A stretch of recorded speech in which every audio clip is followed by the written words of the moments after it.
संसार की सभी वस्तुओं में शिक्षा सबसे श्रेष्ठ चीज है।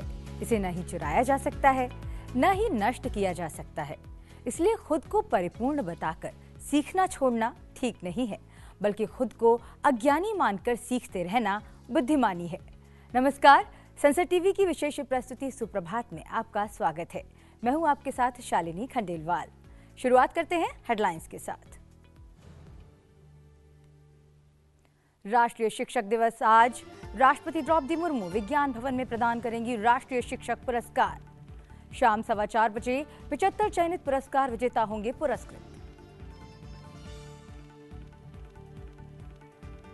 राष्ट्रपति ने कहा, भारत को विश्व के ज्ञान केंद्र में बदलने में शिक्षकों का योगदान पहले से कहीं अधिक महत्वपूर्ण। शिक्षकों को प्रधानमंत्री की सलाह, स्कूलों में देश के विभिन्न हिस्सों की संस्कृति विविधता का जश्न मनाएं।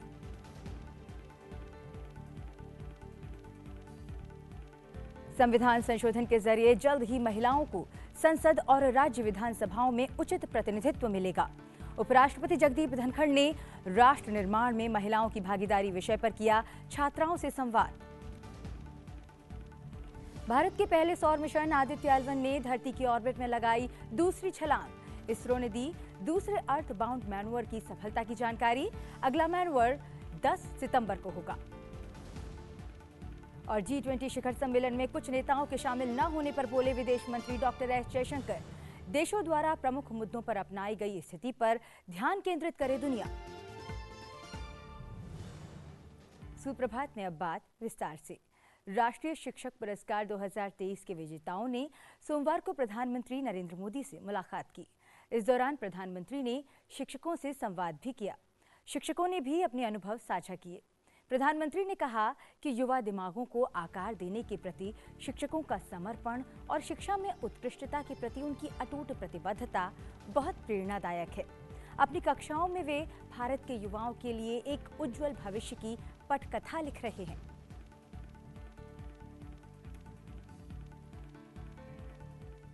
उपराष्ट्रपति जगदीप धनखड़ और लोकसभा अध्यक्ष ओम बिरला आज कोटा में सेवानिवृत्त गौरव समारोह में भाग लेंगे। समारोह में केंद्रीय मंत्री प्रहलाद जोशी भी मौजूद रहेंगे। कार्यक्रम में शामिल होने के लिए उपराष्ट्रपति जगदीप धनखड़ भारतीय वायुसेना के विशेष हेलीकॉप्टर से सुबह करीब 11 बजे कोटा पहुंचेंगे। एयरपोर्ट पर लोकसभा अध्यक्ष ओम बिरला और केंद्रीय मंत्री प्रहलाद जोशी उनका स्वागत करेंगे। वहां से वे सीधे दशहरा मैदान स्थित विजयश्री रंगमंच पहुंचेंगे, जहां वे सेवानिवृत्त गौरव समारोह में सम्मिलित होंगे। सेवानिवृत्त गौरव समारोह को लेकर सेवानिवृत्त अधिकारियों और कर्मचारियों में उत्साह का माहौल है। संसदीय क्षेत्र कोटा बूंदी के प्रत्येक हिस्से से कार्यक्रम में सम्मिलित होने के लिए पेंशनर और शिक्षक दशहरा मैदान पहुंचेंगे। इसके लिए ग्रामीण स्तर तक बसों की व्यवस्था की गई है। आज भारत के पूर्व राष्ट्रपति सर्वपल्ली राधाकृष्णन की जयंती है। हर साल आज के दिन को राष्ट्रीय शिक्षक दिवस के रूप में मनाया जाता है और इस दिन राष्ट्रीय शिक्षक पुरस्कार भी प्रदान किए जाते हैं।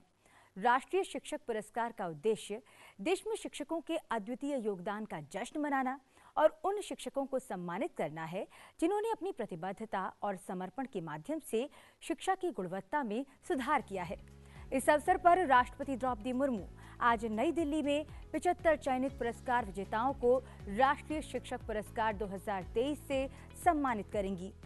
इनमें 50 स्कूली शिक्षक, उच्च शिक्षा के 13 शिक्षक और कौशल विकास और उद्यमिता मंत्रालय के 12 शिक्षक शामिल हैं। सोमवार को राष्ट्रपति द्रौपदी मुर्मू ने कहा है कि महात्मा गांधी पूरे विश्व समुदाय के लिए एक वरदान है। उनके आदर्शों और मूल्यों ने पूरी दुनिया को एक नई दिशा दी है। राष्ट्रपति ने दिल्ली स्थित गांधी दर्शन में महात्मा गांधी की 12 फीट ऊंची प्रतिमा का अनावरण किया और गांधी वाटिका का उद्घाटन किया।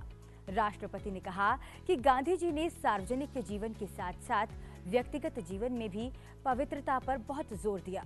उनका मानना था कि नैतिक शक्ति के आधार पर ही हिंसा का सामना अहिंसा के माध्यम से किया जा सकता है। उनका सपना एक ऐसे भारत के निर्माण का था जो आर्थिक रूप से आत्मनिर्भर तो है ही, साथ ही नैतिक रूप से सबल भी हो। देवियों और स्वजनों, एक खुशी की बात है कि गांधी स्मृति एवं दर्शन समिति के अध्यक्ष और भारत के प्रधानमंत्री श्री नरेंद्र मोदी जी गांधी जी के आदर्शों को आत्मसात करते हुए भारत को विकास के पथ पर आगे बढ़ा रहे हैं। राष्ट्रपति ने कहा कि गांधी जी के आदर्श और मूल्य हमारे देश और समाज के लिए बहुत प्रासंगिक हैं। उन्होंने सभी से, विशेषकर युवा और बच्चों से, गांधी जी के बारे में अध्ययन करने और उनके आदर्शों को आत्मसात करने की सलाह दी। गांधी जी के लिए पूरा विश्व एक परिवार था। आज भारत G20 का नेतृत्व करते हुए विश्व बंधुत्व, विश्व सहयोग और विश्व शांति को बढ़ावा देने का प्रयास कर रहा है। मुझे विश्वास है कि G20 शिखर सम्मेलन में भाग लेने आए लोग गांधी दर्शन आएंगे और गांधी जी के बारे में जानेंगे। गांधी जी के आदर्शों और मूल्यों हमारे देश और समाज के लिए आज भी अत्यंत प्रासंगिक है। हमारे प्रयास होना चाहिए कि प्रत्येक नागरिक, खासकर युवा और बच्चे, गांधी जी के बारे में ज़्यादा से ज़्यादा पढ़ें, जानें और उनके विचारों को आत्मसात करें। संसदीय राजभाषा समिति के अध्यक्ष और केंद्रीय गृह और सहकारिता मंत्री अमित शाह और समिति के सदस्यों ने राष्ट्रपति द्रौपदी मुर्मू से राष्ट्रपति भवन में मुलाकात की। उन्होंने संसदीय राजभाषा समिति के प्रतिवेदन का 12वां खंड राष्ट्रपति को प्रस्तुत किया। भारतीय कॉर्पोरेट लॉ सर्विस के 2021 और 2022 बैच के परिवीक्षाधीन अधिकारियों ने राष्ट्रपति भवन में राष्ट्रपति द्रौपदी मुर्मू से मुलाकात की। इस मौके पर राष्ट्रपति ने अधिकारियों को संबोधित करते हुए कहा कि वे कॉर्पोरेट जगत के नियामक के रूप में काम करते हैं, साथ ही भारत में व्यापार और उद्योग की वृद्धि के सूत्रधार भी हैं।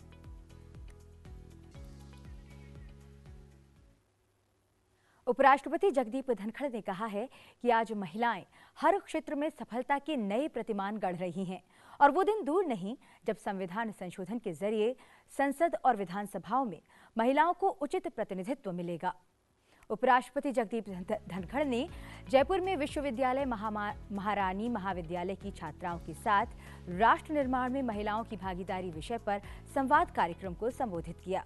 महिलाओं के प्रति दृष्टिकोण में आ रहे बदलाव का जिक्र करते हुए उपराष्ट्रपति ने कहा कि उन्होंने राज्यसभा में चेयरमैन की जगह जेंडर न्यूट्रल शब्द चेयरपर्सन को बढ़ावा दिया है। पहली बार राज्यसभा के उपसभापति पैनल में 50% महिलाओं की नियुक्ति की है और उनका प्रदर्शन बेहतरीन रहा है। अब राज्यसभा में जब हम किसी पुरुष या महिला को पैनल के अंदर लेते हैं, जो मेरे वाली कुर्सी पर बैठकर हाउस का संचालन करते हैं, उनको हम चेयरमैन नहीं कहते। We don't say panel of vice chairman, हम कहते हैं पैनल ऑफ वाइस चेयरपर्सन।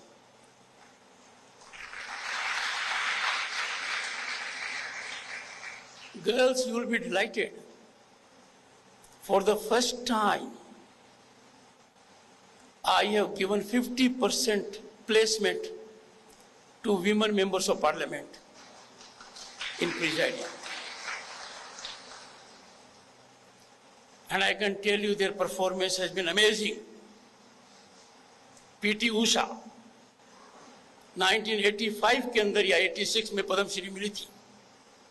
जब वो उस कुर्सी पर बैठकर संचालन करती हैं, मैंने चारों तरफ वाई वाई सुनी है। नागालैंड से पहली महिला राज्यसभा में आई कोनाक, अमेजिंग परफॉर्मेंस। उड़ीसा से सुलाता देव। सामने जो बैठते हैं टेबल के ऊपर, आप राज्यसभा लोकसभा को देखते हैं, चेयरमैन, स्पीकर, फिर सेक्रेटरी जनरल, फिर एक टेबल है। उस टेबल ऑफिस को मैंने अधिकांश दिनों में 100% मैन्ड बाई योर जेंडर कर दिया है। Only girls and women in Rajya Sabha are increasingly managing table. Delhi में होने वाले G20 शिखर सम्मेलन के लिए सिर्फ 4 दिन बचे हैं। चीनी राष्ट्रपति शी जिनपिंग इस सम्मेलन में शामिल नहीं होंगे। प्रधानमंत्री ली कियांग प्रतिनिधिमंडल का नेतृत्व करेंगे। चीन के विदेश मंत्रालय की प्रवक्ता माओ निंग ने ये जानकारी दी है।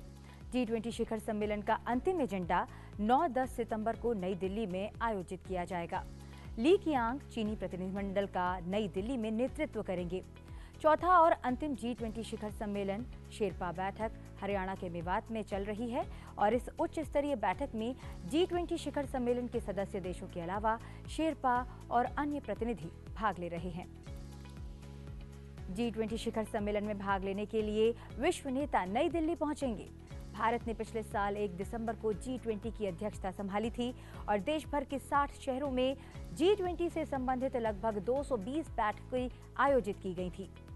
नई दिल्ली में G20 राष्ट्राध्यक्षों और शासनाध्यक्षों का शिखर सम्मेलन पूरे वर्ष मंत्रियों, वरिष्ठ अधिकारियों और नागरिक समाजों के बीच आयोजित सभी G20 प्रक्रियाओं और बैठकों का समापन होगा।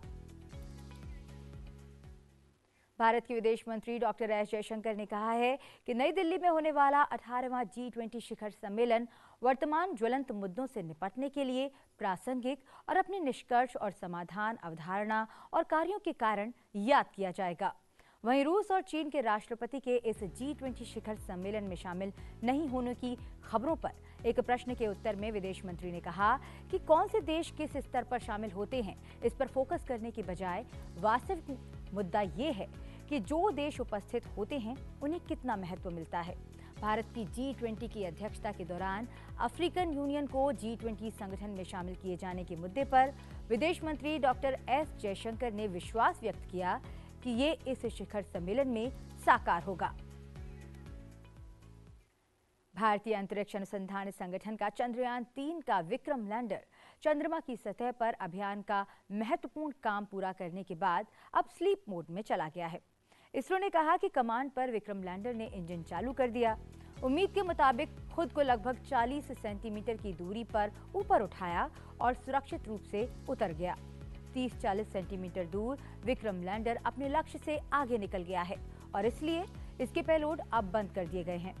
इसरो ने सोशल मीडिया पर कहा कि विक्रम लैंडर को सोमवार को भारतीय समय के अनुसार लगभग 8 बजे स्लीप मोड में सेट किया गया। इसरो के वैज्ञानिकों ने कहा कि प्रज्ञान रोवर को ले जाने वाले विक्रम लैंडर के चंद्रमा पर उतरने के बाद विभिन्न प्रयोग किए गए, जिसमें हॉप परीक्षण नवीनतम था। हॉप परीक्षण मानव मिशनों में भी मदद कर सकता है क्योंकि इसने चंद्र सतह को छूने के कुछ दिनों बाद लैंडर को एक बार फिर से किक स्टार्ट करने की इसरो की क्षमता की पुष्टि की है। भारत का पहला सूर्य मिशन आदित्य L1 अपने तय रास्ते पर है। अभी वो पृथ्वी की कक्षा में परिक्रमा कर रहा है। इसरो ने एक अपडेट में बताया कि दूसरा अर्थ बाउंड मैनोवर सफल रहा। इसरो ने बताया कि भारत के पहले सौर मिशन आदित्य L1 ने धरती की ऑर्बिट में दूसरी छलांग लगाई। अब स्पेसक्राफ्ट 282 किलोमीटर गुना 40,225 किलोमीटर के ऑर्बिट में है। वो 18 सितंबर तक धरती के चारों तरफ 4 बार अपनी ऑर्बिट बदलेगा। धरती के चारों तरफ ऑर्बिट इसलिए बदली जा रही है जिससे कि उसे इतनी रफ्तार मिल सके कि वो 15 लाख किलोमीटर लंबी यात्रा को पूरा कर सके। इस यात्रा के बाद आदित्य L1 पॉइंट पर पहुंच जाएगा जो उसकी मंजिल है। रविवार को इसने पहली छलांग लगाई थी। इसरो ने पहली बार संपर्क के लिए एक्स बैंड फ्रीक्वेंसी का इस्तेमाल किया है। इसरो के पास सैटेलाइट से संपर्क के लिए 2 बैंड हैं। पहला एस बैंड जो 2 से 2.5 गीगाहर्ट्ज फ्रीक्वेंसी पर काम करता है और दूसरा एक्स बैंड जो 8 से 8.5 गीगाहर्ट्ज पर काम करता है। एक्स बैंड पृथ्वी के बाहर के मिशन से कम्युनिकेशन का सबसे सटीक बैंड है।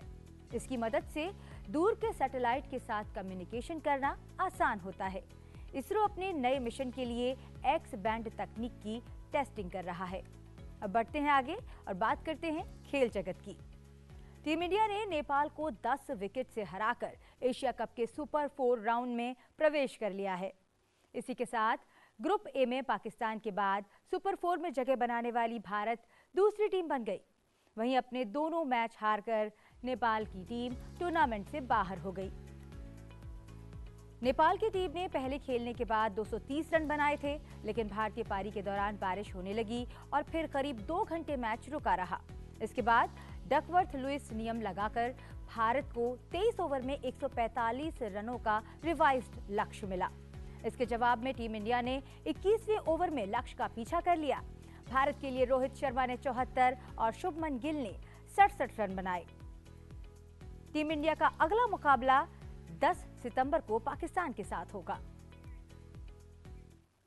फिलहाल समय है एक छोटे से ब्रेक का। ब्रेक पर जाते जाते आपको दिखाते हैं दिल्ली में G20 शिखर सम्मेलन की खास तैयारियां। आप बने रहिए सुप्रभात के साथ। Namaskar. We are just about 1 week away from the G20 summit that will be hosted by Prime Minister Shri Narendra Modi. We are at a very important element of this event, the International Media Center, as you can see. Let me take you for a sneak peek of what it's in store for the hundreds of journalists from across the world and India who will be operating from here to cover this very important activity. Here, as I walk into the Hall 5 ground floor, you can see behind me the finishing touches to this very important activity. Here behind me, and I'll take you here, is the workstations for hundreds of journalists. And on that side are the briefing rooms that are being created specifically for special briefings. And you have also other facilities here. In addition, we have one more floor above this of the similar size. So you can imagine the large facility that is being built here, now almost ready to welcome journalists from across the world. I would invite all of you to follow us. There is a virtual tour on our G20 app, and I would like you to keep abreast of developments. We will certainly continue to bring to you the latest from the G20.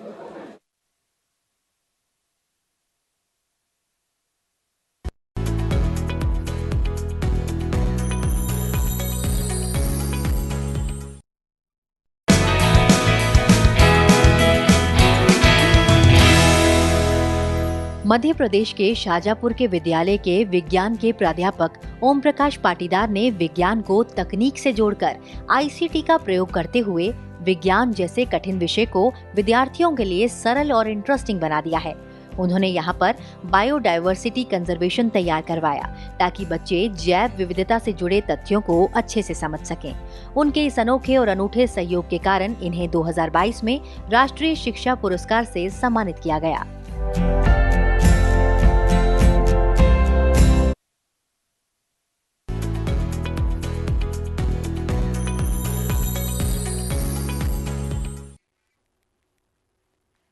Break के बाद एक बार फिर आपका स्वागत है। अब बात करते हैं आज के दिन से जुड़े इतिहास की और जानते हैं आज के दिन से इतिहास में क्या घटनाएं जुड़ी हुई हैं। 5 सितंबर साल 1962 को भारत में पहली बार शिक्षक दिवस मनाया गया।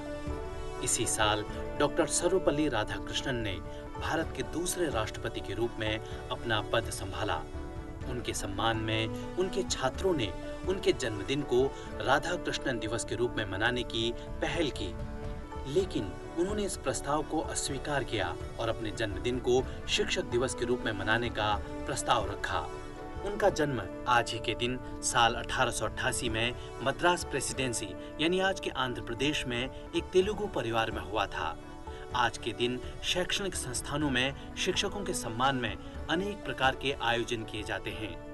उन्होंने साल 1952 में उपराष्ट्रपति का पद भी संभाला। साल 1954 में डॉक्टर सर्वपल्ली राधाकृष्णन को भारत के सर्वोच्च नागरिक सम्मान भारत रत्न से नवाजा गया। 5 सितंबर साल 1959 को ब्रिटेन में पब्लिक कॉल बॉक्स से पहली बार ट्रंक कॉल डायलिंग प्रणाली की शुरुआत हुई। ब्रिस्टल में डिप्टी लॉर्ड मेयर ने खुद नंबर डायल करते हुए लंदन के लॉर्ड मेयर को फोन किया था। ये प्रणाली STD यानी सब्सक्राइबर ट्रंक डायल तकनीक पर आधारित थी, जिसमें फोन करने का शुल्क देना पड़ता था। इससे पूर्व दिसंबर 1958 में ब्रिटेन की महारानी एलिजाबेथ द्वितीय ने ब्रिस्टल से एडिनबर्ग फोन कर इसे लॉन्च किया था। आज पूरा देश राष्ट्रीय शिक्षक दिवस मना रहा है। शिक्षा से जुड़ी स्मृतियों को ताज़ा करने के लिए बीते दिनों उपराष्ट्रपति जगदीप धनखड़ ने अपने शिक्षकों से भेंट की। आइए आपको दिखाते हैं इस पर एक रिपोर्ट।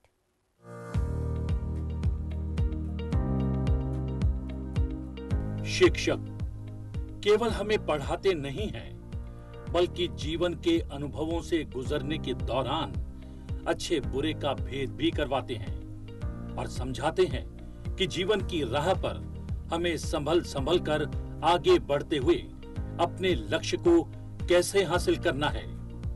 यही कारण है कि लक्ष्य प्राप्ति के बाद हमें हमारे वो शिक्षक बेहद याद आते हैं।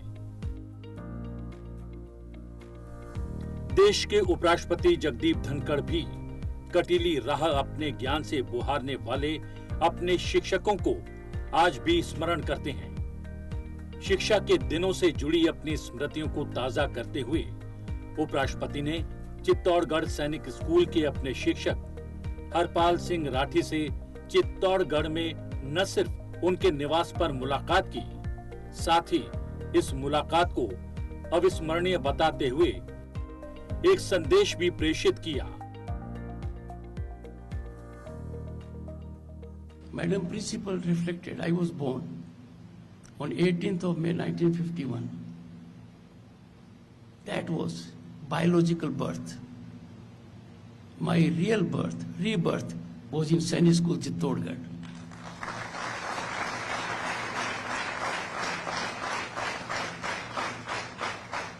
All that I am here,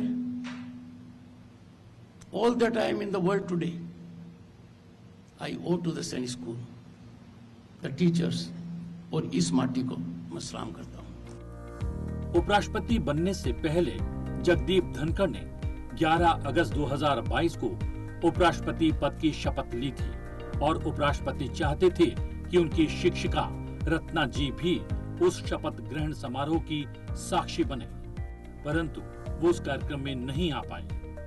उपराष्ट्रपति ने तभी तय कर लिया था कि जब भी वो केरल प्रवास पर जाएंगे तो अपनी शिक्षिका से अवश्य भेंट करेंगे और उन्होंने उस संकल्प को निभाया। अपने शिक्षक के प्रति उनका आदर और प्रेम उस समय भी प्रस्फुटित हुआ जब केरल प्रवास के दौरान उन्होंने अपनी 83 वर्षीय शिक्षिका रत्ना नायर से कन्नूर में भेंट की और इन भावुक क्षणों की साक्षी उपराष्ट्रपति जगदीप धनखड़ की पत्नी सुदेश धनखड़ भी बनी। अनुभवों के 80 से अधिक वसंत पार कर चुकी शिक्षिका रत्ना नायर ने उपराष्ट्रपति और उनकी पत्नी को नारियल का मीठा पानी पीने को दिया, साथ ही केरल की पारंपरिक केले के चिप्स और इडली भी खाने को दी। इस दौरान शिक्षिका रत्ना नायर और उनके विद्यार्थी उपराष्ट्रपति जगदीप धनखड़ दोनों ने अपने स्कूल के दिनों को याद किया। उनकी शिक्षिका रत्ना नायर ने बताया कि स्कूल के समय में जगदीप धनखड़ खाकी ड्रेस में सबसे आगे बैठा करते थे और पूरे ध्यान और मनोयोग से क्लास अटेंड किया करते थे। अपनी शिक्षिका को स्वयं को मिला सम्मान अपनी गुरु दक्षिणा के रूप में अर्पित कर दिया। राष्ट्रीय शिक्षक दिवस हमारे लिए विशेष है। हम पूरे दिन आपको शिक्षक दिवस से जुड़े कार्यक्रम दिखाते रहेंगे। आज देश के विशिष्ट शिक्षकों को राष्ट्रपति द्रौपदी मुर्मू सम्मानित करेंगी। शाम 4:30 बजे से संसद टीवी पर आप इसका सीधा प्रसारण देख सकते हैं। सम्मानित शिक्षकों में से कुछ शिक्षकों से हमने उनके जीवन और शिक्षक के रूप में उनके विशिष्ट योगदान पर बात की। हमारे विशेष कार्यक्रम शिक्षक से संसार में आप देख सकते हैं उनसे बातचीत सुबह 10:30 बजे। देश के उपराष्ट्रपति और राज्यसभा के सभापति जगदीप धनखड़ जी के शिक्षकों से भी हम आपको मिलवाएंगे। सादर नमन संवारा जीवन में आप सुन सकते हैं उन महान शिक्षकों को दोपहर 3:30 बजे। नई शिक्षा नीति और उससे आ रहे बदलाव पर हमारी शोध परख रिपोर्ट आप देख सकते हैं शाम 7 बजे आने वाले हमारे कार्यक्रम डेली रिपोर्ट में। नई शिक्षा नीति पर विशेष अतिथियों के साथ हम दिखाएंगे आपको हमारा कार्यक्रम 8:30 बजे और शाम 6 बजे। सुप्रभात में फिलहाल वक्त है आपसे विदा लेने का। चलते चलते आप देखिए राष्ट्रीय शिक्षक दिवस पर प्रधानमंत्री नरेंद्र मोदी का ये संदेश। मुझे दीजिए आज्ञा। नमस्कार।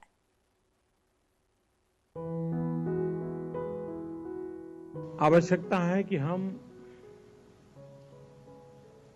इस बात को उजागर करें, समाज जीवन में शिक्षक का महात्म्य क्या है।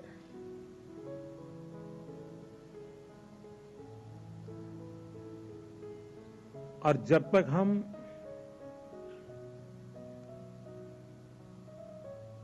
उस महात्म्य को स्वीकार नहीं करेंगे,